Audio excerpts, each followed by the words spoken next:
Interesting day so far. Both in college football and my house. We're moving some stuff around in my bedroom, which is where my normal studio is. So I'm over in the living room and I'm making the best out of the situation. That's why it looks different. Hey, at least I still have my son and I was able to put in the background, right? So yeah, crazy day in college football. Well, not really a crazy day in college football. Crazy game. Talking about Illinois at Nebraska, or Nebraska at Illinois. I don't think Scott Frost is going to have a job for very much longer. That was, man, they're not going to make it to a bowl. Zero chance of making it to a bowl now. Lucky to get to maybe 4 wins, because this was one of their games where I thought they would get a win. So I don't know what to say. If you're just now joining me, you're like, what's going on? That's not how his background usually works. Well, I'm moving some stuff in my bedroom around, so I wasn't able to shoot a live show in my bedroom. Don't worry, I'll get back to it, but I'm in my living room today, so that's what's going on. And when I'm wrong, I admit when I'm wrong, and I was wrong about this game. The only game this week that I put a spread pick out on was the Nebraska-Illinois game. And whenever the spread came out, it was Illinois by 7. Not Illinois. Nebraska. Nebraska was the 7-point favorite. And my play was take Nebraska and lay the points. Nebraska had better athletes. I thought Illinois was still going to be getting used to Brett Bielema's schemes. But I did not see the mistakes coming. Nebraska, what were they doing? Up until about the, 6-minute mark in the second quarter, Nebraska, they weren't great, but they were doing what they were supposed to do to win a football game. They were making plays, and they were shutting Illinois down. Then Adrian Martinez overshot his receiver, and they had to settle for a field goal, which made it 9-2. And then a flag on Nebraska when they should have had a pick. Illinois scored there. And then, 40 seconds before the end of the first half, Nebraska fumbles, and Illinois scoops and scores. That was the ball game right there. Game was over. And yes, they missed some extra points. I've never seen anything like that. And on top of that, Illinois lost their starting quarterback in the first quarter. And what I didn't know is Illinois' backup, I'm not going to attempt to pronounce his last name because I've never really heard of him, but he has the second longest streak of throwing a pass without an interception. Or did. I'm not sure if he threw one today. I didn't watch the entire game. I got bored. I didn't know that. That was an interesting fact as well. And Reese said he went with my picks and he lost $20 to his dad. Yeah, if I would have placed money on my one pick, I would have lost. I will say this, though. I did hit the under on the over-under because whenever I played the over-under, it was at 54.5. And the final score was, 30? What was it? 30-22, so that's 52. That's still the under. So at least I hit. At least I'm still 1 for 1 on my picks for this week. Nebraska, you're in trouble. Satowski, there you go. You're in trouble. So all right. So after today, here we go. Let's look at Nebraska's schedule after today. I thought they were going to pick up the win here and possibly get to a bowl. Nope, that didn't happen. First game, loss. Then they get Fordham at home. I'll still give them a win there because Fordham's the FCS. They get Buffalo at home. Buffalo's a tough team. That's a toss-up. Just for the sake of argument, I'll give Nebraska a win there, okay? At Oklahoma, they're going to get smashed there. At Michigan State, I thought Illinois was going to be a worse team than Michigan State, so I got to give them a loss there. I know Northwestern has to be better than Illinois, right? So that's a loss, even though it's at home. Michigan at home, that's a loss. At Minnesota, big loss. Purdue at home, loss. And then they finish off on a 3-game gauntlet. Number 4, Ohio State at home, big loss. At number 12, Wisconsin, big loss. And then number 18, Iowa at home, big loss. We're looking at a 2-10, maybe a 3-9 season for Nebraska. What in the world is going on at Nebraska? Here's the weird thing. Nebraska, they're recruiting at a decent level. Guys, hold on. Let me make sure my phone isn't on loud real quick. All right, we're good. We're good. My bad. We're good. Nebraska has top 20 recruiting classes. Is Scott Frost coaching these kids down?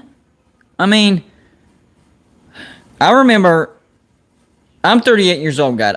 I don't know if y'all know that or not. I'm 38. So I remember whenever Nebraska was like almost unbeatable, like early 90s to mid 90s. They were, I mean, it was like watching a professional team play a bunch of high school teams. That's how bad it was.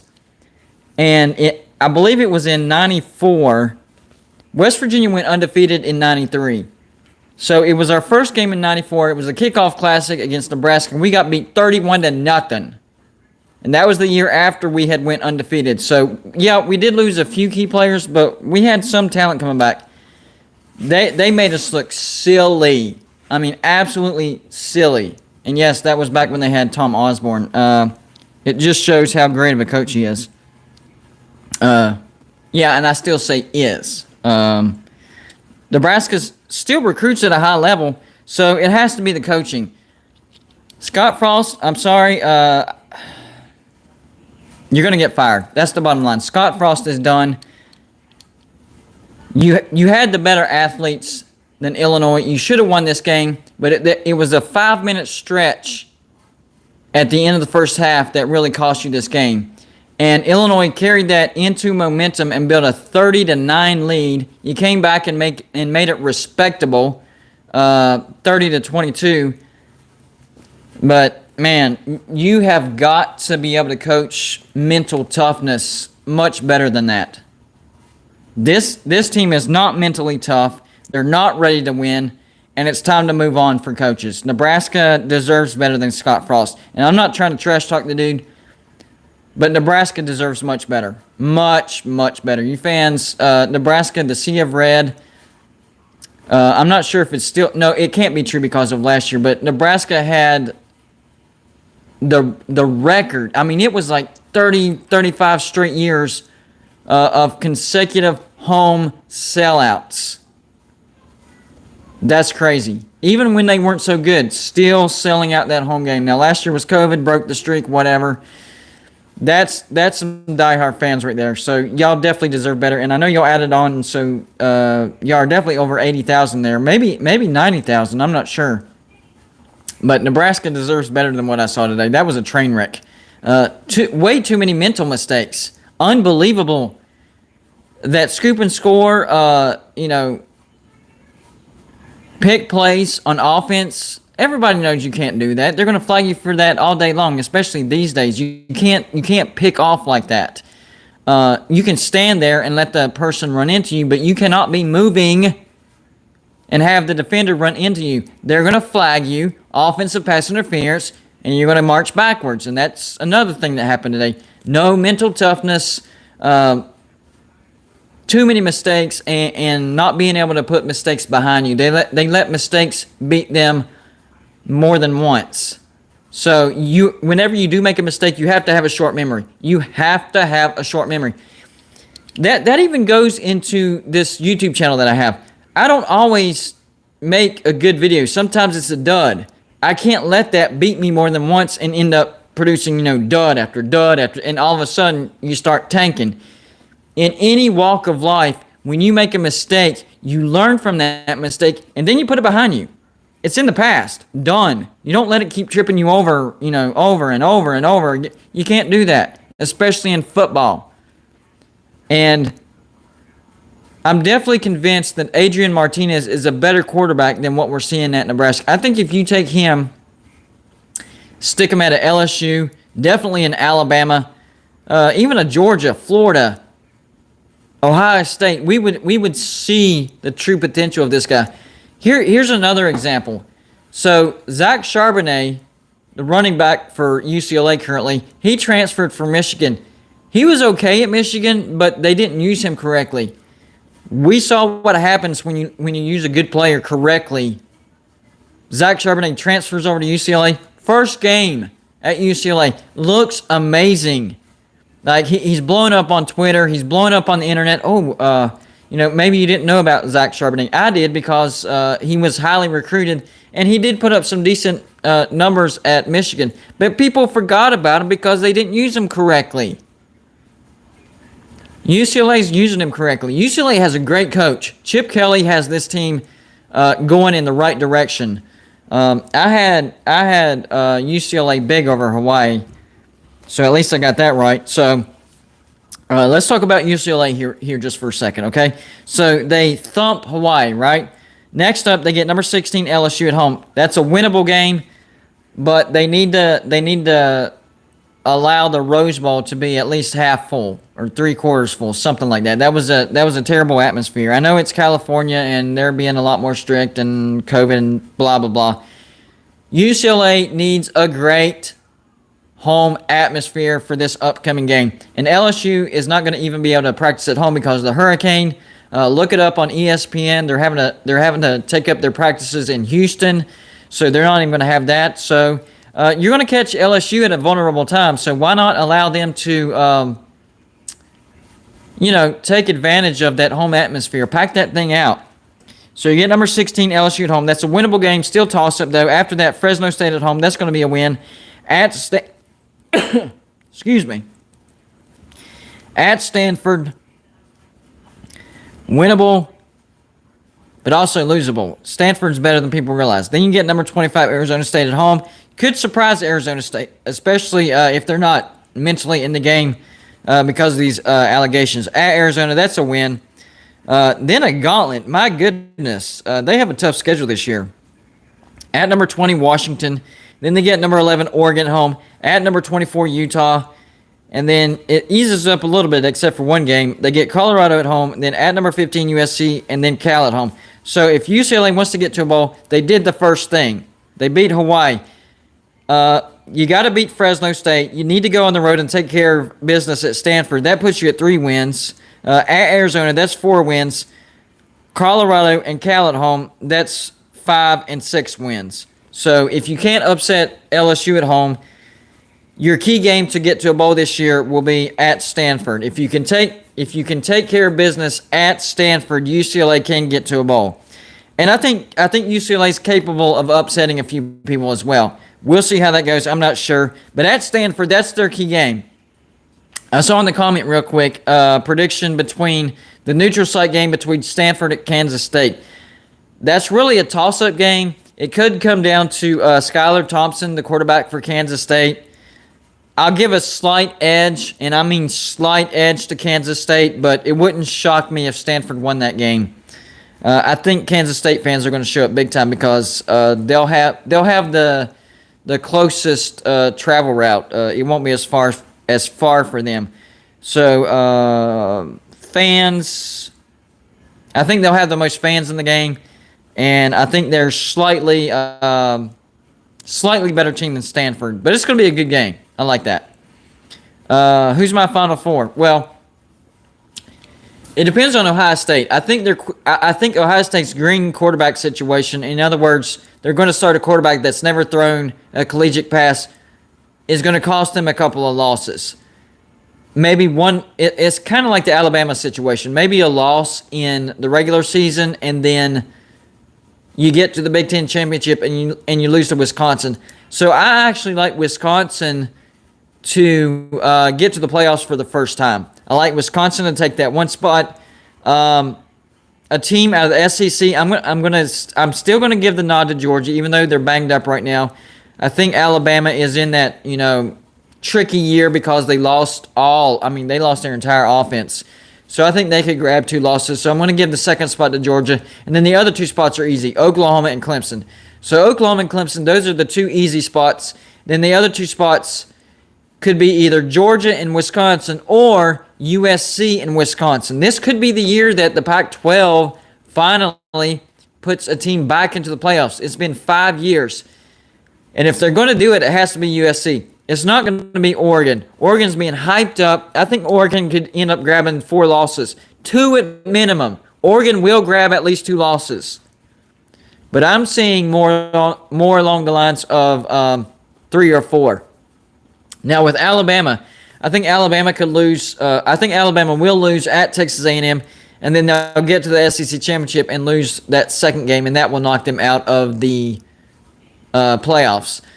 People said the same thing in 2019 when I said Alabama was going to take a step back. They did. They missed the playoffs. That's the same type of situation that's going to happen in 2021. They lost way too much on offense. They're going to have a great defense, but what wins games in the present time? It's offense. Now, you can't have a great offense and have a trash defense. That's not what I'm saying.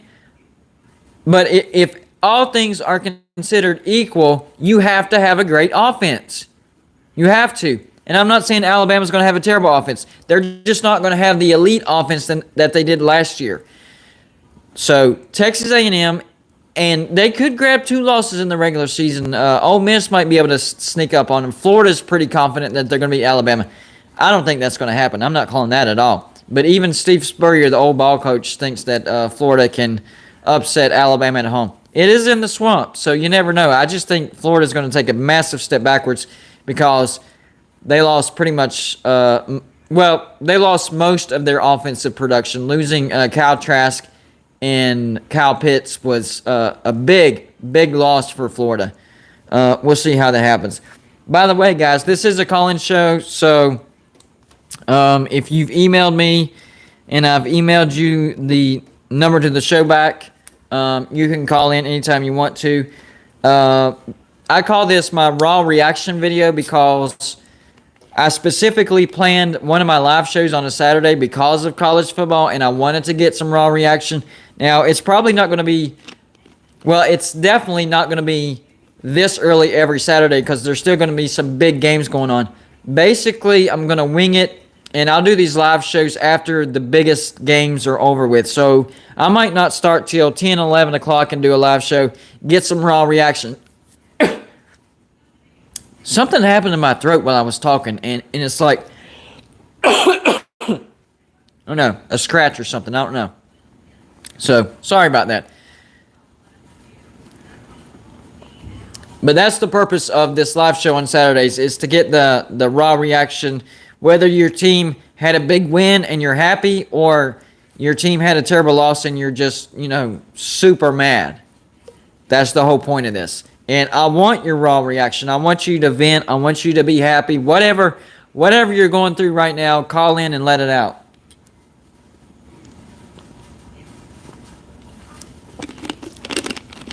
Even I'm venting a little bit because I'm mad at Nebraska because of that pick. I picked Nebraska and I laid the 7 because I was looking at the matchups. Whenever I make a prediction, I look at what teams like to do versus what teams are good at on defense. That's why I predict Nebraska laying the 7, because Illinois liked to run the ball and Nebraska was good at stopping the run. On the flip side, Nebraska likes to run the option and likes to run the quarterback. And Illinois changed their defense from trying to turn people over to just trying to, stop the bleedings, slow people down. So that was my rationale on picking that spread pick. I missed it, so I'm 0 for 1 against the spread so far. But I did hit the under. Whenever I picked the under, it was 54.5, and the score was 33-20, or 30-22. Sorry. So that's a 52. That's still under. Last year against the spread, I was around 70%, so I did pretty good against the spread. I was just wrong on this particular matchup, and I didn't foresee all the mistakes that Nebraska was going to make. That was the problem. You're on Golden Blue, dude. Hey, hello. This is Citrus Aviation calling from Iowa. I was hoping you would call because I know you're a Nebraska fan. Very salty one today at that. I got a cough going on, and it came out of nowhere. So, how do you feel about what happened today? I am hopeful for some things that I saw, but mostly I'm just really, really upset at some of the stupid things that we let happen. That's Like, what you that's what I'm saying. Like altogether, it's not like Illinois just flat out outplayed y'all. Y'all kept shooting yourself in the foot. Yeah, like you can't be taking the kickoff and going into the end zone, just tossing the ball out. That's not acceptable. That didn't make any sense. And then of course there was the fumble at the end of the first half, Yep. and that of course was a scoop and score. And then our punting game was not that great. And, Oh man, we it was mi- horrible. Yeah, and we missed. Was it 2 extra points? I think it was 2. Yep, it was too. Yeah, alright, so that took us out of the game right there. It's just all the little things that we messed up. We had some, and also, of course, Adrian Martinez can't hit a receiver. That's a Oh fact. my gosh. The beginning of the end was whenever he overthrew his tight end for that potential touchdown pass. For whatever reason, I had a feeling that was going to hurt them because they had to settle for a field goal, and that made it 9-2 right there after their first missed extra point. So. And that's what happened. After that, the 5 minutes that ensued after that was just the 5 minutes from hell for Nebraska. And then, of course, there was, the pick that turned into a 30-yard penalty. So that was fun. Yeah, exactly. And that happened almost immediately after, didn't it? Yep. And of course, I'm just kind of what is it? Are we not allowed to hit quarterbacks anymore? Is this what college football has gone to? Yeah, they're out there in bubble wrap, and if you take more than a 10-degree angle at them, or you launch yourself, or you hit them with too much. I don't know all the rules. They're babying the quarterbacks basically. Yeah, at this point, pretty much any head contact is instant targeting too. So. I mean, it's a bad game whenever you have a scoop and score with less than a minute to go in the first half. All you have to do is kneel it, and that doesn't even happen. Yep. So it was a disaster. There were some bright points. Marquise Stepp is as good as we thought he was, so that's great. Yeah. Samari Torrey and Omar Manny are finally sewed up. Like, the thing is, our receivers and our running backs did sew up today. And it's just the most important position on the field. The quarterback position couldn't throw a pass more than 5 yards. Well, here's the thing with him as well. I noticed whenever he, I don't know if they weren't getting open or if he just wasn't reading the field right, but if he didn't get the ball out of his hands in the first 2 seconds, he danced around too much. So what that does, now with Adrian Martinez, he's a dual threat quarterback. If you don't see a receiver open or you're not reading the field right, take off right now. Tuck the ball, go. And that was what I said in my prediction. I thought he would do that more because he's a pretty good dual threat quarterback. But what he did, instead of tucking the ball and go like he should have, like he's capable of, he went back there, danced around, and either overthrew somebody or he made his offensive line hold the guy. Because here's the thing, when you're back there dancing around for more than 5 seconds, your offensive line can only hold a block for so long. That's just how it is. So you're going to make them hold on the guy because you're back there dancing around way longer than you should be. Yeah, and of course, one of the things is I don't understand his intent to immediately leave the pocket after 2 seconds. That's exactly what led to what I just said. He does not have any pocket presence. He immediately starts panicking, and I guess his intuition or whatever tells him to get out of the pocket immediately. So most of his throws are on the run, and that's a recipe for disaster. Yeah, absolutely.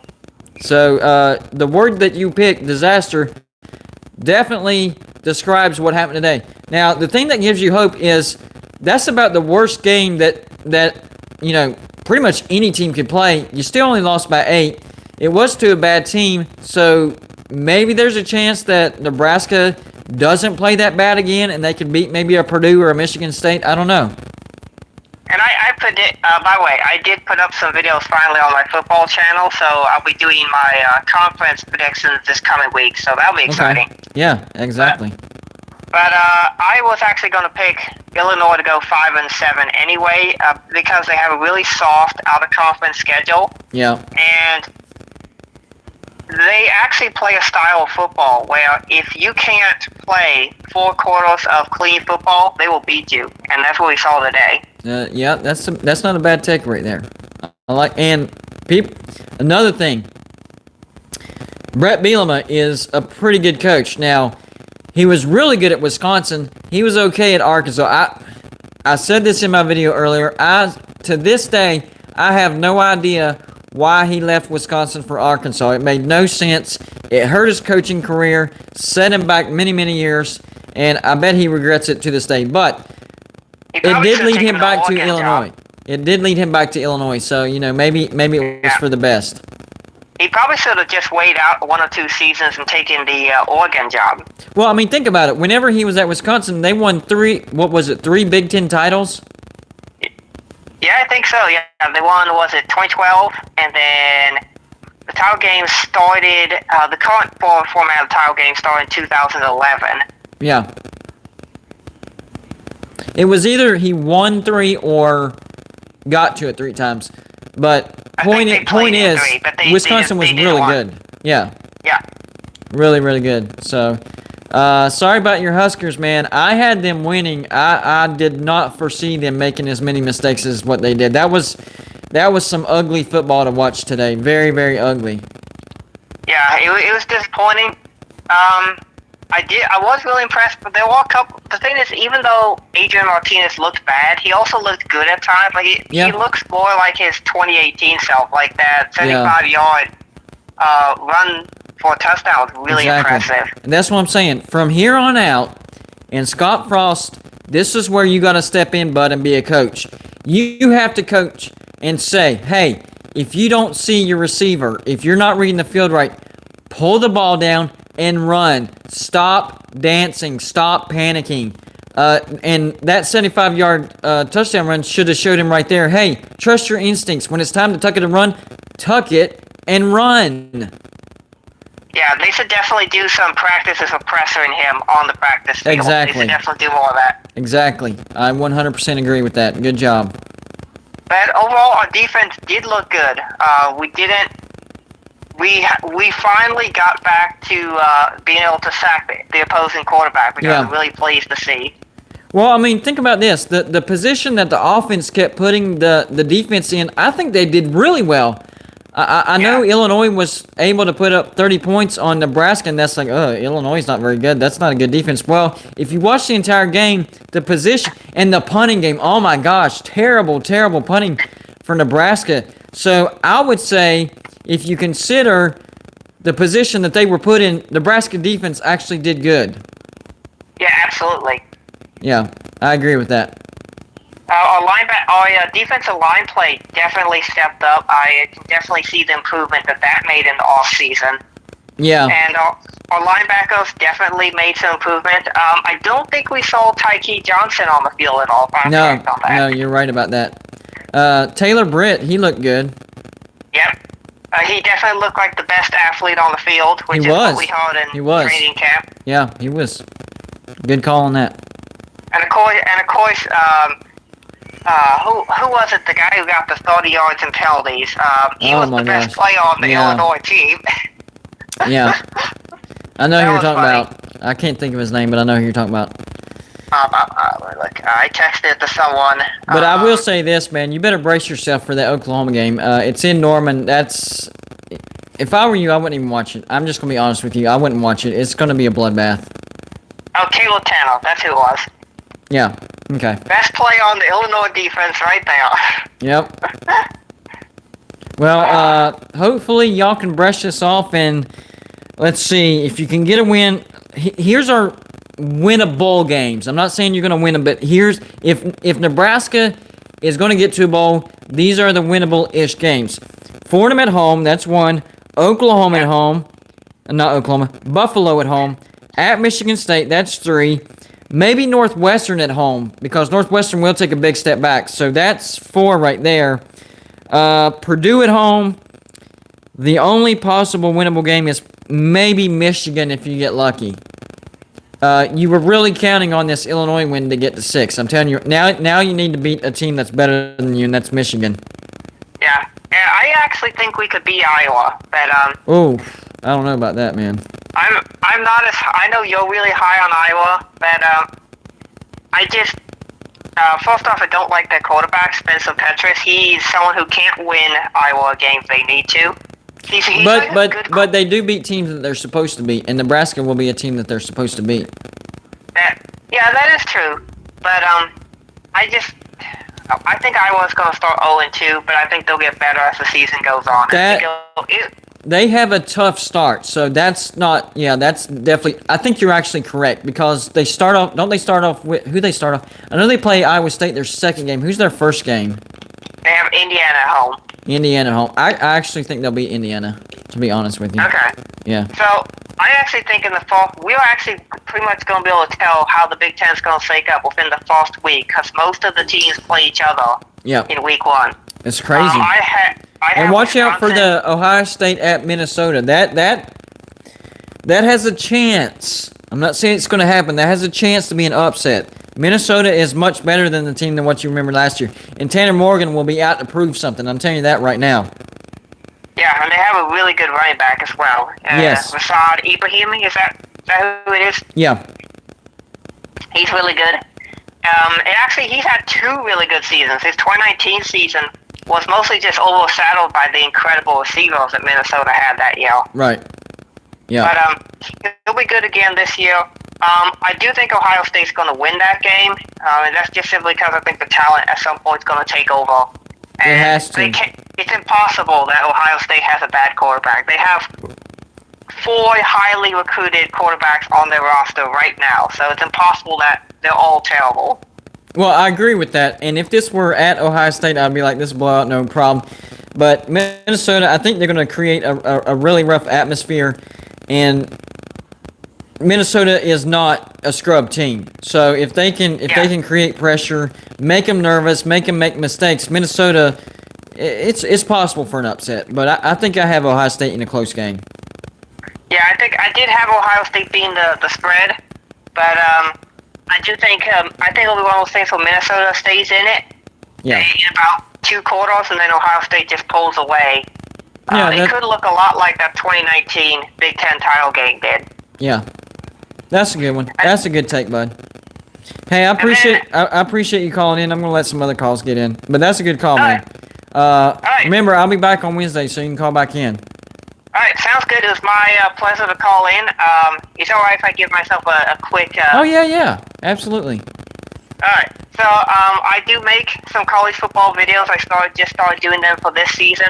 It's Sea of Red Sports. It does focus on Nebraska football content, but I do cover all teams, and I really enjoy doing a top 10 every week, which I will start this week. So, yeah, it was my pleasure to join you, and thank you for having me on the call. Have a good day. You too, bud. See ya. Bye. If y'all didn't catch that, that's Sea of Red Sports. He's a Nebraska fan, so that's a reference to what they call the home environment there, the Sea of Red. So y'all go check him out. He's got some good stuff. There you go. At least he's upbeat. I was expecting him to be a little bit more mad than that, but he wasn't. Taking it in stride, having some faith. You're on with Golden Blue, dude. Hey, what's up, man? It's Talking Spade. I saw you in the chat, so I had a feeling you were going to call. Oh, yeah, definitely. Well, I got some time to spare. It's my birthday today, so I got a little bit of time to spare. Happy freaking birthday. Yeah, I know. I'm still years younger than you. I'm 32 today. Yeah, I'm freaking 38. I know. Yeah, I know. Maybe you'll catch up one qualify day for your AARP card pretty soon. Yeah. Actually, I'll turn 39 in December. Then I'll be one freaking year from 40. I don't feel it. Dadgummit. I do only because I've been scrawny my whole entire life, and when I got older, I gained weight. There you go. And my body was like, yeah. But so I caught a little bit of the Illinois and Nebraska game, and of course, me being a Pitt fan and not really being that relevant in today's conversation, I decided to throw a little shade at Nebraska's side. That's fair. Letting them know that we still lead the series over them 15 games to 4. That's a big lead. That is a very big lead. Yeah. And When's the last time y'all played? 80s? 90s? Okay, so y'all need to get back together, right? Oh, definitely. I see.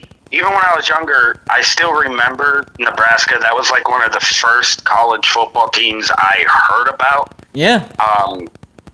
And then came Texas, Ohio State, and then I found out that half my family, and you're gonna love this, half my family are West Virginia Mountaineer fans. I can't blame them for that, man. Oh, I could. I tried to put them in a mental hospital, but they wouldn't take West Virginia fans. Yeah, we're fighters. We'll bite people. Oh, yeah. Did you see that video that TCU guy posted on YouTube? No, I did not. He made a parody of West Virginia and Pitt, and he's a TCU fan. Right. He made a parody of West Virginia and Pitt. West Virginia called Pitt to see if they could put in a good word for them to get into the ACC, and it was so funny. He basically said, "You know what, West Virginia, I love you." Wait a minute, I lied. We just go way back. But I'm not even sure if they want me in the ACC, so I'm not sticking my neck out for you. Yeah. Well, here's the thing, and I'm getting a lot of crap for this, and that's okay. I'm trying to explain this to people. We're not in the phase where we're, talking and saying, "Hey, we need help getting in. Hey, ACC, look at our academics. They're better if you adjust for the fact that we don't send our lower academics and, we bring relevancy to we're past all that, guys. I'm telling you, right? It's a done deal. The problem is people won't believe it until they hear the announcement, and I totally get that. That is fine. Whatever. Yeah. I'm just telling you, it's a done deal. The only thing that we're waiting on is the timing of the announcement. We don't know when or how that's going to happen. Yeah, I knew it was a done deal once we started making a home series with Notre Dame for the next 10 years. There you go. I knew there's other clues that people miss. Yeah, because look, why would Notre Dame schedule a 10-year home series with Pitt? Yeah. Unless they're going to the ACC, and I believe they did that with 2 other ACC teams. I can't remember who. Might have been Louisville. Might have been Louisville. I don't think it's Louisville, but it might. I'm wanting to say Virginia, but I could be wrong about that. Yeah. So I want West Virginia in the ACC. Screw the rivalries between us and you guys with Virginia Tech, Virginia, whatever. Screw all that. The ACC needs to clean house, and it's not, forget the academics, and it's just not the academics. It's Duke, Syracuse, Louisville, Boston College. What do they really bring? And who brings do they bring money, or are they sucking money? I'd say it's a little bit of both, honestly. Depending on which team you're talking about, it might be a little bit of both. The only thing that Duke's saving grace is their basketball. But having said that, their coach, the great one, the legend, is about to retire. So they might lose that. Wow. See, that's the thing. Duke is one of those schools that probably should move out of the ACC completely, but should they move into a group of 5 conference? Should they move into the big conference? Honestly, I'd put them in the big conference, the super conference as everybody's going to call it. Really? Why not? Why not? Why not put Duke in there and let them get demolished? Or it may be even actually help them. Yeah, they recruit very poorly in football. I know. I'm trying to give Duke an excuse to play in the ACC because they've only beaten us once, I believe, since we joined the ACC, and that was the first or the second year. That was back when David Cutcliffe was actually coaching them up. So they beat That us might have been the pretty- year that Duke actually went to the ACC championship. I think that was 2013, maybe. It might have been. It might have been because Duke and Pitt have always had either close or high-scoring games. Yeah. When we're talking about 45 to 55, or the other year when we demolished them 55 to 14. Yeah. I don't see what Duke has to offer. I mean, take out basketball. What else do they have to offer? What other sport are they good at? Yeah. So Nothing. take Duke, take them out. Take Syracuse with them. Bring in West Virginia, Notre Dame, and I'd say do a coin flip between Cincinnati and UCF. Yeah. Literally, because they both have the same amount to offer. Besides UCF, UCF is just a bigger school. Somebody said Duke offers lacrosse, and they are pretty good in lacrosse. Duke is good at lacrosse. I forgot lacrosse was even a sport. Yeah, I don't. I've watched it and tried to understand it. Like, why don't the person just like keep it in the thing and just run to the goal and slap it in every time? But yeah, I don't know. Lacrosse seems like Take a your biggest mixture- guy, put the ball in that little handle net that they hold, and just run him to the goal and have him slap it in every time. Well, the biggest guy is usually the goalie in lacrosse. That's the only thing I know. There you go. Well, how about your fastest guy? Yeah. So, but quick, a couple of things before I get off and start getting ready. If you are right, West Virginia's academics are getting better. And the one thing I do like about West Virginia is not that the fact that they'll pretty much take anybody. Yeah. It's not that. It's the fact that you'll take anybody and make sure you'll work with them, meet their individual needs. Like, you guys have a great program that's dedicated for students who have learning disabilities. Yep. We don't. And it's mainly because we have nothing but brainiacs up here. You got some smart people up there. I'll give you that. Oh, very, very. And I see the value that you guys would bring. I'm not saying there's value there now, and I hope that doesn't offend you, but when you do get to the ACC and get a full season under your belt, and People will see. Then people will see. And You gotta that's a good point. Here's the thing. You put West Virginia in the Big Ten, they don't really bring much value. You put West Virginia in the SEC, maybe a small little bit of value.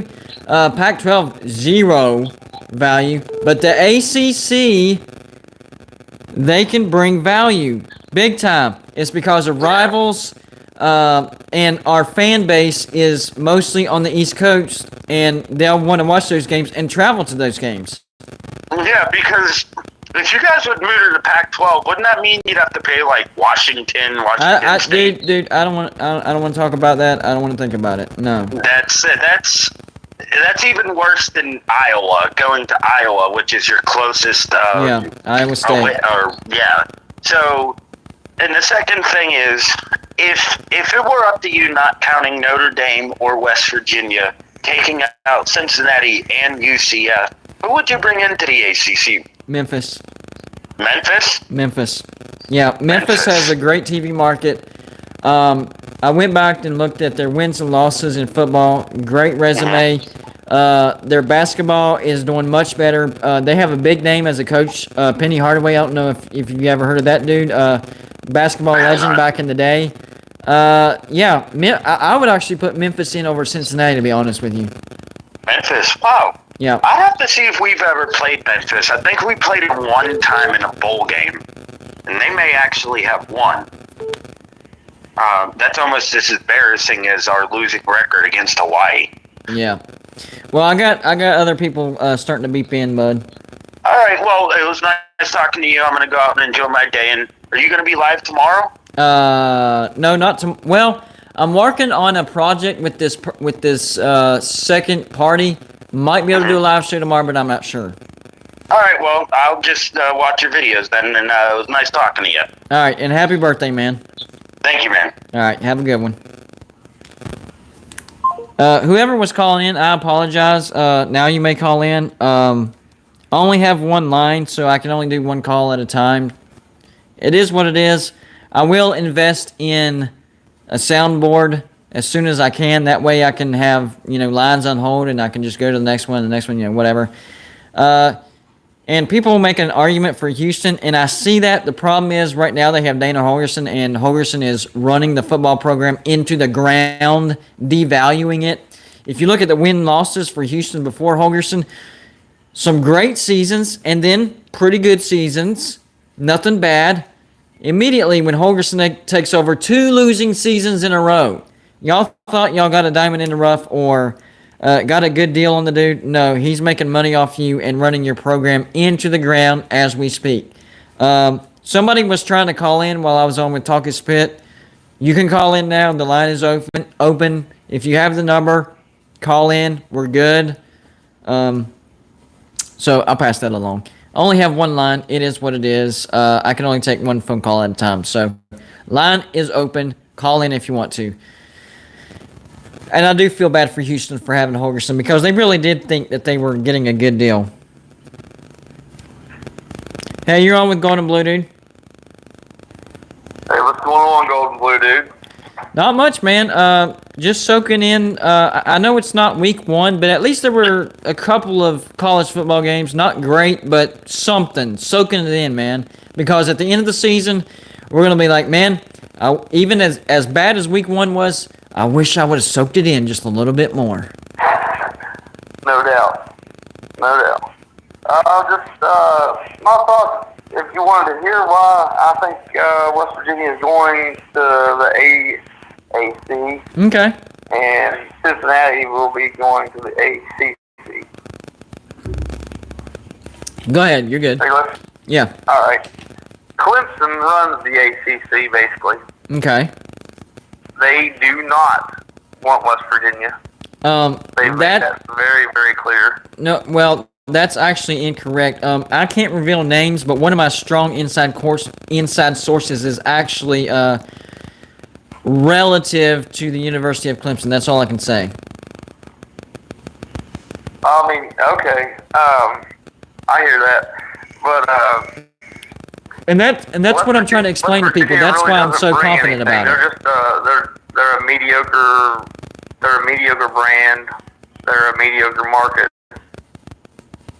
Well, most people go by the population of the state, and see that's where people make the mistake, because you can't go by the population of West Virginia. Because if you go to, say, the city of Pittsburgh, the city of Philadelphia, the city of Washington, D.C., Cincinnati, Cleveland, Richmond, all these major cities that are close to West Virginia, they actually have a big TV market. I live in the upstate of South Carolina near Greenville, and whenever I go watch a West Virginia football game in one of the local hangouts, they have what's called the main room. And the main room is the room that has the most TVs, and it gets assigned to the fan base that shows up the most, the biggest numbers. And usually it's between West Virginia and Ohio State as far as who gets that main room, because those are the two fan bases that bring the most fans to that particular venue.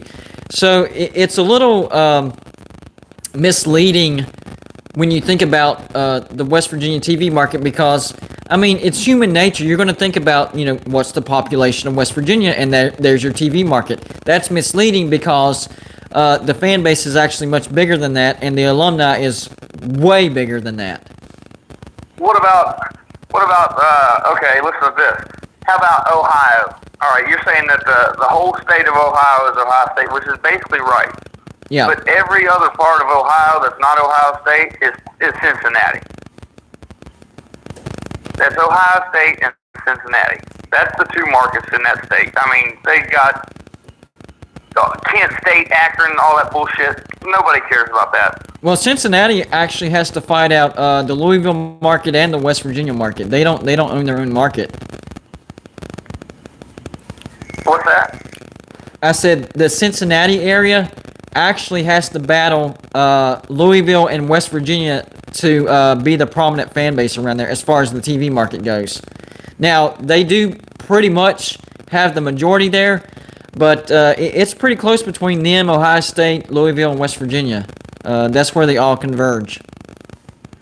Well, My point with Cincinnati, I'm not basically saying my that point with Cincinnati's a better Cincinnati. team than West Virginia. That's not a. I mean, that's far from what I'm saying. Well, what I'm West saying Virginia is Cincinnati is better. West Virginia is more of a national brand than Cincinnati. I'm not saying they're total national, but compared to Cincinnati, they are a bigger national brand than Cincinnati.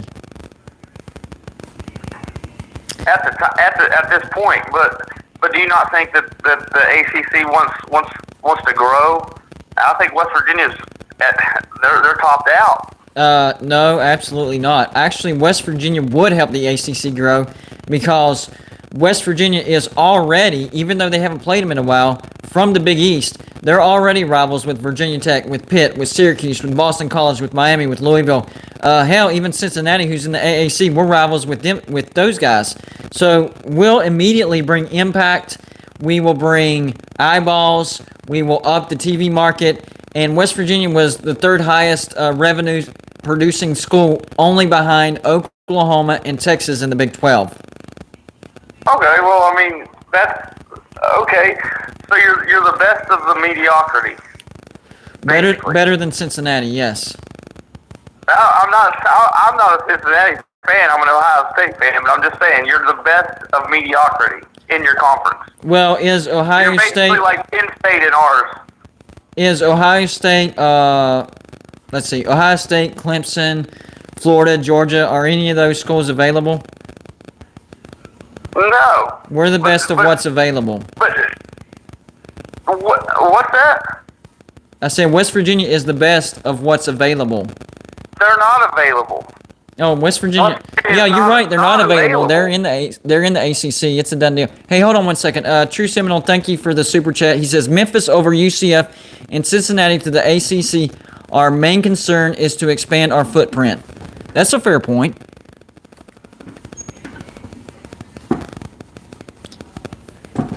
The Big 12 is going to do everything they can to expand, and West Virginia is going to get stuck. No, well, West Or else Virginia, they're- but that's what I'm trying to explain to everybody. West Virginia isn't stuck. West Virginia is in the ACC. The problem is figuring out the timing for the announcement.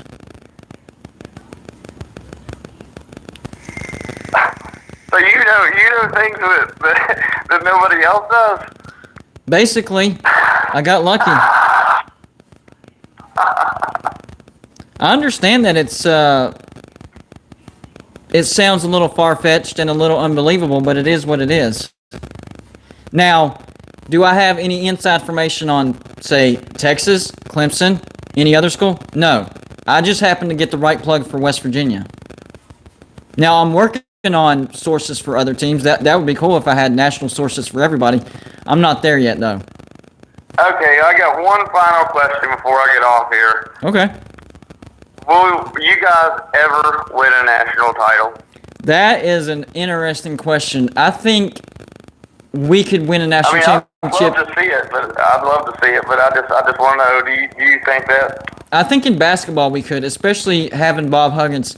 The issue that we've had in basketball is we've gotten a bad matchup earlier than what we should. Last year, that's not what happened. Last year, we just blew it against Syracuse. But take, I think it was 2018, for instance.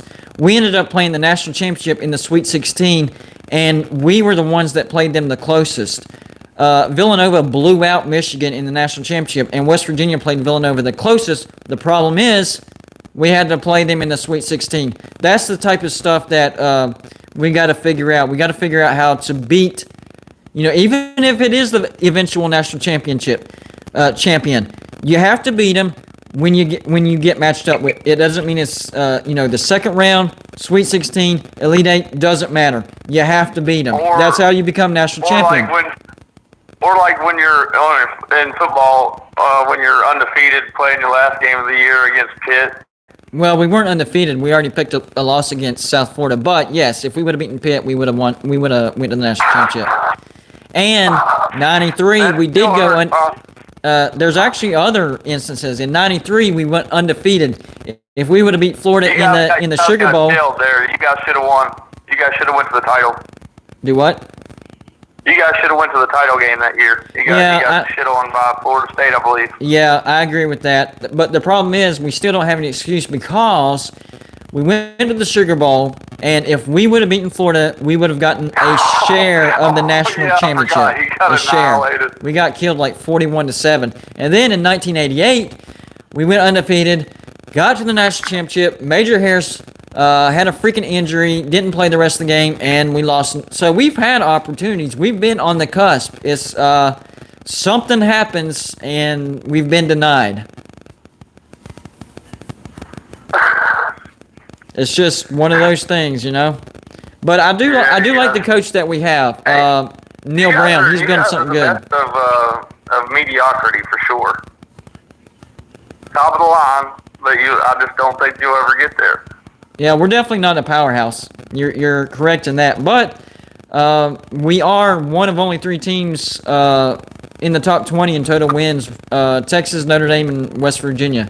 It's just West Virginia has to figure out a way to get there on a consistent basis so we can up our chances. See, if you only get there, once every 5 to 10 years, then you have to capitalize right then and there. So West Virginia has to figure out a way to get there more consistently. That way it ups your chances of actually winning it all. The law of averages is not on our side. Well, maybe you guys can make a statement for the ACC and win a conference title this year. Yeah, right. That's going to be between Oklahoma and Iowa State. But West Virginia might have a chance to get to 10 wins. Everybody is talking about Texas. They can't win. They got no shot. Well, Texas has a good running back in Bijan Robinson, but they're breaking in a new quarterback. Their defense is suspect. I think Texas, they have a shot to get to 10 wins, but I'm thinking more lines of 8-4, and then they're going to go to the SEC and get their butts beat. Well, I love to see Texas get beat. So, it was a pleasure me to see them go 4-8. So that would be freaking awesome if they did that in their last year. And that would be great. You know what's hilarious? All right, so we've been talking about how West Virginia's been the best of the mediocre teams, right? That's what we've been talking about. So since we've been in the Big 12, Texas has 5 wins over us, and we have 4 wins over them. They come to Morgantown this year, so we have a chance to send them out on a 500 average against us. How pathetic is that? Well, for a so-called powerhouse, it's not very damn good. Well, compare that to Oklahoma, who's owned us. Oklahoma's freaking 9-0 against West Virginia in the Big 12. Do what? I said, you guys haven't beat Oklahoma? No, we have not beaten Oklahoma since we joined the Big 12. We beat them in the 2007 Fiesta Bowl, but since we've joined the Big 12, 0-9. So, damn. Texas, you're not a powerhouse. You're not. You barely have a winning percentage against West Virginia. Yeah, Texas, I don't know. That's all money, man. It's all from the past. They're trying to make them relevant again, but it is. I don't know. They've turned to Steve Sarkisian, so I don't think that's going to work. And I bet they're kicking themselves in the rear end because Mike Brown is making a comeback, and he's made North Carolina really, really dangerous. Oh, he's a good coach. He's a very good coach. And what happened was he set the bar so high by winning the national championship that 10 wins was no longer good enough at Texas. And ever since then, they haven't even come close to sniffing 10 wins. Well, they did that 1 year when they went to Sugar Bowl. 1 year. 1 year. Yeah, Besides that, trash. Hell. Trash. Texas is trash right now. All right, man, I'm going to jump off here and let you get somebody else on there. Just thought I'd give you a call. Good call, man. Appreciate it. All right. Have a good one. That was actually a pretty good call. He tried to get me sweating there for a minute.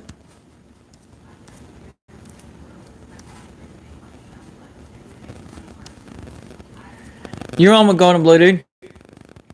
Hey, going Blue Dude. This is American Football Network. Hey, what's up, man? What's going on? You doing pretty good? Yeah, what did you think about the dumpster fire of Nebraska today? Oh man, it was. I thought Nebraska was gonna win. They were definitely the better team, but Yeah, it was shot a very themselves in the enjoyable foot. game. Yeah, it was a very good game, especially for week 0 when there wasn't really any good games it looked like on the slate, really. Yeah, I agree with that. And UCLA, I know Hawaii's not any good, but UCLA really impressed me, especially Zach Charbonnet, the running back. Yeah, that offense looked really good. It makes me very intrigued to see this LSU-UCLA game coming up shortly. Man, the problem with UCLA is their freaking schedule. Do you know that they have games against six ranked teams on their schedule? 6. That's half your Yeah. schedule. Yeah, they have a very brutal schedule. Probably the most brutal in the Pac-12. I would say so, yeah. Maybe Arizona State. I think they have to play Washington, Utah. I think they play USC and UCLA and Oregon. Well, UCLA drew both Washington and Oregon from the north, and they also have to play Arizona State, Utah, and USC. And oh yeah, out of conference, number 16 LSU. Yeah, Unbelievable. Yeah, very, very tough. Yeah. But I wanted to talk to you about Clemson Georgia game coming up. So I think Clemson's going to win this game by double digits. I think anywhere from 10 to 20 points probably. I actually agree with that. I think the best luxury for Clemson, and this kind of looks like the 2018 Clemson team in my opinion, where they have a really good quarterback with a strong arm who can throw it deep. They have good receivers, but I think the main thing is the D-line. Defense, yes. They're one of the few teams, and I don't know another team that has the luxury that Clemson does on the defensive side of the ball. Maybe you might know one, but that they can get consistent pressure while only rushing 4, so they can drop 7 back, which is really key in the day and age of football we're in now. I think where Alabama will we're have that passing luxury it. this year. I think Bama could. A lot of their D-line is very improving. I think Bama's defense is more strong in the middle linebacker and secondary, or the linebacker and secondary. So almost like the opposite of Clemson. Yeah, I yeah. gotcha. Yeah, here's the thing with Clemson. Back whenever they were, well, they're still dominating, okay? But back whenever their defense was elite, people got used to Clemson having a dominating defensive line. The past, 2 or 3 years, they have not had that, and yet they've still been at the peak. They won a national championship with Trevor Lawrence without a dominating defensive line. This year, they will have a dominating defensive line. This could be that Clemson team that just absolutely runs over everybody. I think they will. I think they'll blow out pretty much everybody on the schedule. I think the Georgia game will be the closest game all year. I agree and with I that. think they still win that one by double digits. I think they could beat North Carolina by 3 touchdowns in the ACC championship. Yeah. Some people have been saying Clemson's going to go on the road to NC State and lose that game, but I just don't see how. They've dominated NC State outside of the 1 year. I think it was in 2017 with Kelly Bryant at NC State. They beat them, I think, by single digits with Bradley Chubb. And then I think the year before that, they beat them in overtime. But Yeah. I think outside of that, under Dabo, we really destroyed NC State. And that was whenever, that was in one of those years where your defense wasn't elite. Yeah, where especially on the back end, Right. that defense in 2016, a lot of the corners turned out to be good corners, but they were just very young and immature. Oh, yeah. And going on the road really made them nervous. Yes. Mentally. So I also wanted to talk to you about West Virginia. So I've been seeing some places where people have them going 10-2. I think they're more 8-4. I agree with that. I figured you would. I didn't think you were one of those fans that was, you're usually a pretty more of a realistic fan than a dreamer. So I was thinking you had them about right in there. Well, there's a chance that they could go 10-2, but they would have to go on the road and beat TCU and beat Iowa State at home. Now, we Or can beat, we can or split. beat Kansas State on the road. Well, I think we'll beat Kansas State on the road. We've pretty much had their number. I'm not. It's on the road to TCU that I'm worried about, and then Iowa State at home. Now, if we can split those two games and go 1-1, we can go 9-3. But I don't see 10-2. I really don't see 10-2. I don't either, because I think there's two losses on the schedule that you're definitely losing to Oklahoma, and I think TCU you're most likely losing to. Yeah, I agree with that.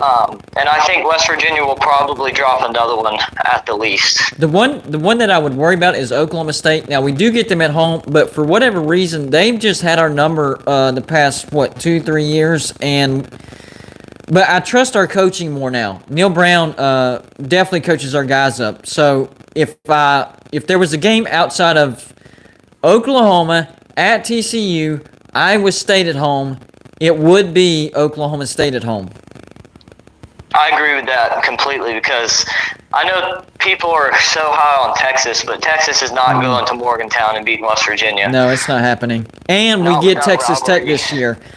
We went on the road to a Texas Tech team who we were better than. We basically were the better team, and it came down to that scoop and score in the fourth quarter, and that's what won the game for Texas Tech. We weren't mentally tough for that road environment. Well, this year they're coming to Morgantown, so I have us beating Texas Tech. Not worried about that game. It's the Oklahoma State game at home that I'm more worried about. And Texas Tech was a better team last year. They lost some guys. They're gonna win only 4 or 5 games this year, I would say. Oh man, yeah. Didn't Alan Bowman transfer? Didn't he?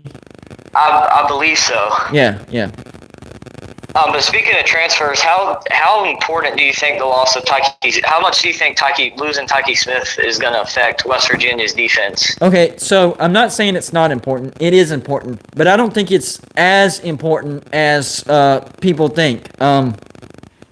Here's the thing. Last year, before the season, we had that whole Vic Koenig situation. KJ Martin, who was supposed to be our best defensive back, he got Vic Koenig fired, and then he sat out the season, right? In steps Tyke Smith. Nobody knows about this guy. He was unproven.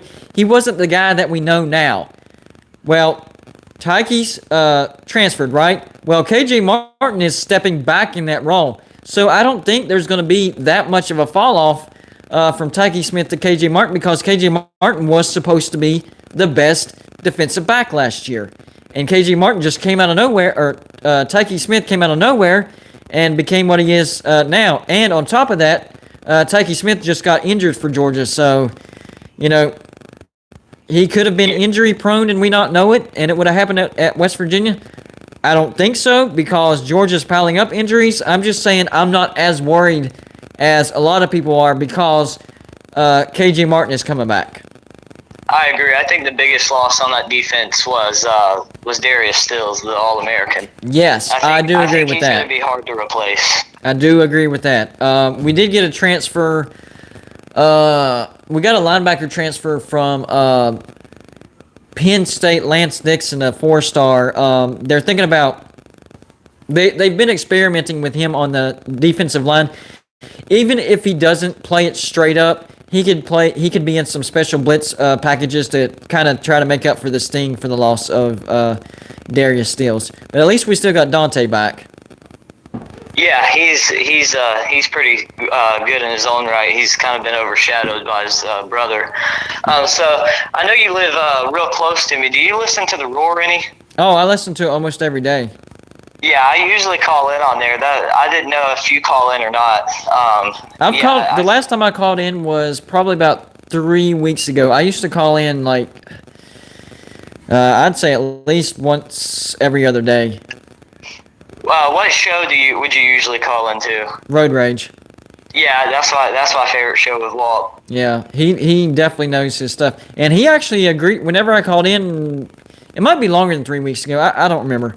But whenever I called in, I said people are not talking about Kentucky and they need to watch out for Kentucky. And he actually agreed with me on that. Yeah, he has been real high on Kentucky, especially with Will Levis at quarterback being announced that. He likes him a lot. I'm telling you, people don't realize he transferred from Penn State, right?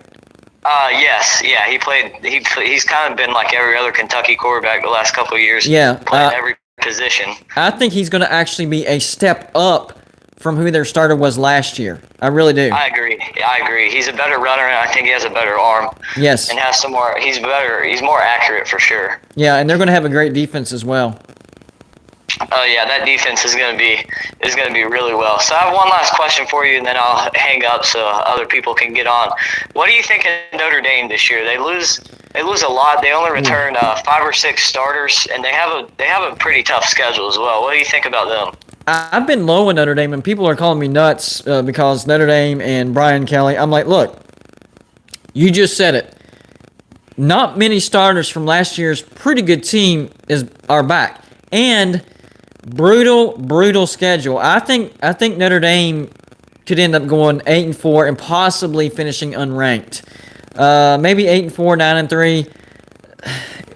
It's that schedule, man. It is one of the roughest schedules. And I know a lot of the tough teams that they get at home, but that still wears on you. Yeah, I said the same exact thing, and people have told me I'm crazy. On my website, I put up my final prediction, or my final record predictions for all 130 teams, and I think I had Notre Dame at 9-3. Yeah. A lot of I people agree with thought I that. was crazy for that. Yeah, I think Wisconsin definitely beats them. I think Cincinnati has a chance to beat them. North Carolina has a chance to beat them. USC has a chance to beat them. And 2 tricky road games at a better than people realize Stanford, and at a much improved Virginia. Bronco Mendenhall is a great coach. So, yeah, I agree. That's 9-3 is another definitely good one. doable. 9-3, Yeah, I like it. I'm pretty high on Virginia as well. I honestly think Virginia could beat Miami in the Coastal and finish higher than them. I think they could beat Miami and finish higher, but I don't think they're beating North Carolina. No, they're not beating North. I think North Carolina goes 11-1, 12-0, somewhere right in there, 10-2 at worst. Yeah, I agree with that. Good All call, right, man, bud. Thanks for having me on. Maybe I can get in more often. Hey, do you have a YouTube channel? I do, yeah. American Football Network. I put out pretty much all kinds of just football videos, mainly college football. Good stuff, man. Call in more often. I will. Thank you. All right, have a good one. You too. He almost forgot to plug his YouTube channel. I knew he had one, and I wanted him to plug it because he does have a good one. That was a good call, by the way. And sometimes it's not good to agree with it. I couldn't disagree with him. He said a lot of good stuff. You're on with Golden How Blue, you dude. doing, man? What's up? It's not much, man. It's MGT and Quasar. How you doing? I'm good, man. Well, I just want to say, first of all, for the people who think that West Virginia is going to go to the MAC, just stop. That's insane. I've heard so many trolls just say, "Oh, you're going to the MAC," or like another one of those really bad conferences. Like, don't get me wrong, West Virginia does quote unquote have less academic standards than the rest of the ACC. But do you think the ACC really cares about that after they took a glorified community college known as the University of Losers and Bill? Well, here's the thing, okay? Here's a backstory that people don't realize. Number one, we have a great president, Gordon Gee. He does not get enough credit. He actually used to be the president of Ohio State before he came over to West Virginia, all right? So here's what's happened as far as the academic side of this. Gordon Gee has had a sit-down with Jim Phillips, okay? He explained to Jim Phillips the reason why our academic score is the way it is. And the reason it's the way it is because we don't send our lower academics to affiliated branches or other universities. Most universities do that, and it keeps their score higher than, say, a West Virginia. All right, so he explained that to Jim Phillips. They crunched the numbers, adjusted for that, and West Virginia actually does meet the requirements after they adjusted for the fact that we don't send our lower academics elsewhere. I'm pretty sure West Virginia is actually decently high on that, too, because West Virginia also is one of the few that actually accepts a lot of in-state. That's kids. actually one of the problems why our score is the way it is. And Yeah. that's why they adjusted it to account for all that. Yeah, so whoever's saying that, They don't know their stuff. West Vir- You just don't know your stuff if you're saying that nonsense. Yeah, agreed. And I agree 100%. On a couple of videos ago, you made a video saying that the Pac-12 is going to be taking people, and I totally agree with that. A lot of it's just been under the rug right now because They have to. yeah, they have to. Like, what else are you going to do? Get a giant fine from the Big 12? Exactly. Remember that cease and desist letter Bowlesby sent to the SEC? They're not even allowed, even though everybody in the United States knows the SEC, that Oklahoma and Texas are going to the SEC. They're not allowed to talk about it until it actually happens. Even though it's been voted, everybody knows it's going to happen. Until they actually start playing in the SEC is not allowed to talk about it. And that's why everybody's walking on eggshells. I guarantee you this. All the teams in the Big 12 know where they're going at this moment. They're just not allowed to talk about it. Yeah, I couldn't agree more. I think that really only one team's going to be left out of this realignment move because I feel like all the remaining conferences are going to be going to 16 anyways. Yeah. And well, you I say don't know. left out, you mean from power. They're going to go to a from group of from 5. Power conference, yeah. Right. I don't know, but there's 3 of them that I think that are on the edge for the most part. Texas and schools. That's Kansas State, TCU, and Baylor. And the only thing that's holding down those 3 teams is that, well, for Kansas State, it's the fact that they're in the middle of nowhere. And for the other 2, it's because of the quote-unquote religion thing. Yeah. Which I think makes the no 3 sense. that could be in trouble would be TCU, Texas Tech, and Baylor. Really? You have Texas Tech over Kansas State? Yeah, because right now Texas Tech is they don't bring anything to the table. At least Kansas State has been relevant more recently. Yeah, that is true. That is true. I Now- guess the only thing that Texas Tech really brings in is the Texas market, but then again, you Yeah. can make it say for both Baylor and TCU, who are closer to the Dallas market than Lubbock is. Yeah, and as far as football goes, now Kansas owns the market in basketball in the state of Kansas and surrounding areas, but I would say that Kansas State has a bigger piece of the football action than Texas Tech does. Yeah, that is true. But another thing I wanted to say is, what's stopping the SEC from staying at 16? At this point, they could literally just take anybody at this point. Yeah, that's would make a lot of money. the weird thing. The SEC, especially getting Oklahoma and Texas, they've proven that if they make a move, they're going to make a move, and there's nothing anybody can do about it. Yeah, that's why this whole backpack alliance, as I like to call it, is very stupid because, A, I know they want to keep things together on votes and stuff like that, but do you think that it's not going to hurt the SEC?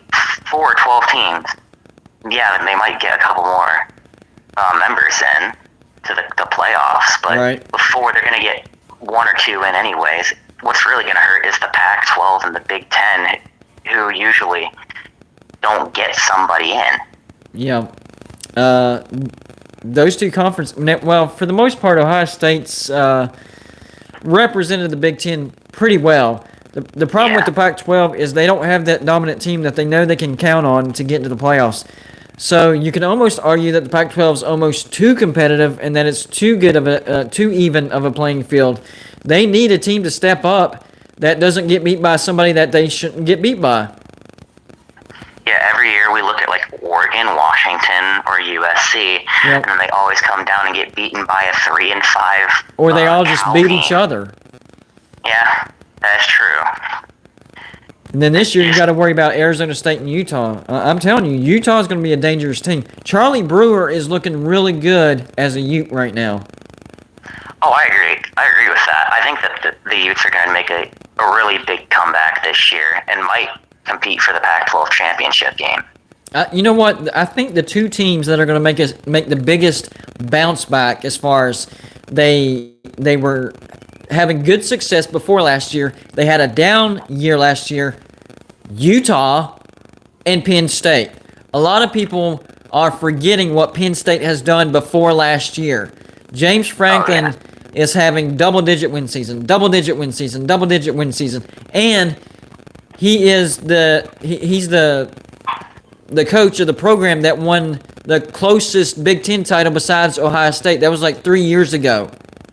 Yeah. Penn State could have a 10-win season. They have a tough schedule, but they're not going to be the 4-5 team from last year. That's just not happening. Yeah, people don't realize that he put Penn State back on the map after all the scandals with Joe Paterno and how that put them basically in the dirt. Yes. He brought them back. Remember that Ohio State game in 2016? That's what put them back on the map. And guess who was the coach? James Franklin. Yeah, and the reason they brought him in was because he had 2 9-4 seasons back-to-back at freaking Vanderbilt. Nobody can do that. Vandy. Who can win at Vandy besides James Franklin? Exactly. Maybe Nick Saban? Yeah, exactly. There you go. I like it. Yeah, I don't understand why people say he's a bad coach when He's not. obviously isn't. He's a really good coach. Yeah, he might be on the level that Joe Paterno is one day. Because I think he's going to stay there for a while. He might not be. He's close. He might not be there, but if he stays at Penn State, he could definitely be on that level. I agree with that. Yeah, definitely. Yeah. I like the way that Penn State football is going, and maybe when it comes to the 2023 matchup, I think that West Virginia will be a top 10 team by that time, and Very possible. it should be a really good game because it's going to be a wide out definitely because it's the first time in 32 years that these two rival teams will be playing. And yes, Penn State is a rivalry game because we have beaten them and we have played them more than 12 times, Marshall. Yeah, Marshall. Why does Marshall even think they're a rival? I mean, we've only played you 12 times and we've beaten you every freaking time. You had one chance. One real chance. And you freaking blew it. All they had to do was not fumble and kick a field goal, and that game would have been over. Yeah. You can't call yourself a rival if you've never beaten the opponent you call your rival. And you know, I'll even take it a step further. South Carolina is not a rival of Clemson. Yes, you are in the same state, just like Marshall and West Virginia are in the same state. Clemson has freaking owned you. You're not a rival. Until you win 20 games in a row and bring that back to relevancy, you're not a rival. You're not a rival. I mean, Clemson's on their 5 streak. I know South Carolina had their 5 streak under Spurrier, but now Clemson could win their 6th in a row. I mean, it's not looking good for South Carolina. Yeah, I think they're definitely going to win their 6th in a row this year. I do agree that they do have a good. They hired a good coach, but I think it's going to take some time before they actually. I love that hire. Whenever they hired Will Muschamp, I was like, "What the flip are you doing?" Another one of those recycled coaches. He failed at Florida, and you're taking him on. Think outside the freaking box, and that's what they did. I love it. Bringing Beamer ball to South Carolina. Yep, they brought in Booger Beamer's son. There you go. I like it. There you go. And I think he's gonna be good and successful there. I do. And when you say good and successful, we're talking 8-4, 9-3. Don't Carolina fans, if you're watching, don't start thinking national championships, playoffs, or even win the SEC. Maybe a chance to win the SEC East every once in a while with the 9-3 possible 10-win season. That's it. Okay. So don't start thinking any more than that. It's not happening. Yeah, they're not playing in the ACC. Exactly. It's not the Coastal. It's not a whitewash. You're playing against Georgia every year. Even though you're in the Florida East. every year. Yeah. Could be worse. They could be in the West. That is true. That is a tough division to be in. So do you have a YouTube channel or anything like that? I do have a Twitter that I use a lot and talk a lot about West Virginia sports, and it is MGTN Quasar. Though I do plan to do a YouTube channel one day with that same handle. All right, I'll have you on too, man. Good. All right, man. All right, hey, don't forget now that's kind of hard to remember. So whenever you get back in the comments, type it in so people can find you. All right, sounds good, man. I appreciate the call. It's a good one. All right, appreciate it, man. Have a good night. You too. All right, bye. Oh man, it's actually been a really really good show. You guys have interacted very well. I've had a long day. I'm kind of wore out. Still a pretty good show though. Quick reminder: Wednesday we'll be back live at 9 p.m. Now in the future, these Raw Reaction live shows probably won't start till maybe 10, 11 because I want to do it after the major games. So keep that in mind. But tonight I wanted to do it a little bit earlier. Because nothing really awesome going on. But you guys have been awesome. Great audience, great callers. YouTube channels calling in and plugging themselves, Twitter, all that stuff. That's always welcome. I don't try to hold anybody back. If you have a YouTube channel and you want to call in and plug yourself, I have no problem with that. That's how you get yourself out there.